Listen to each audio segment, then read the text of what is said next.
અમૂલ નિયામક મંડળીની ચૂંટણીમાં માતરના પૂર્વ ધારાસભ્ય કેસરીસિંહ સોલંકી દ્વારા માતર બ્લોક 10માંથી ઉમેદવારી ફોર્મ ભરવામાં આવ્યું, જ્યારે કોંગ્રેસમાંથી સંજય પટેલને ટિકિટ ફાળવવામાં આવી છે. યુદ્ધ એ જ કલ્યાણ માટે લડતા માતરના પૂર્વ ધારાસભ્ય કેસરીસિંહ સોલંકી દ્વારા અપક્ષમાંથી ઉમેદવારી નોંધાવી.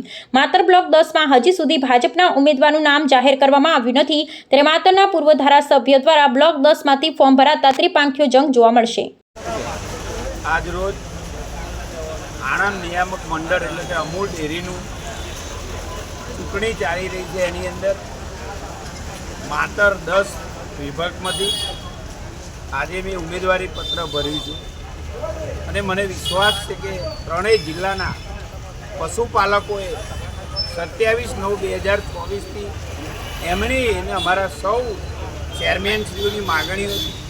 એ માગણીઓ આજ સુધી આ દૂધે દોહેલી ટોળકીએ સ્વીકારી નથી. તો આવનારા દિવસોની અંદર પણ આ દૂધે દોહેલી ટોળકી તમામે તમામ ઉમેદવારો હારી જવાના છે અને અમારી આખી પેનલના ઉમેદવારોનો વિજય થવાનો છે નક્કી.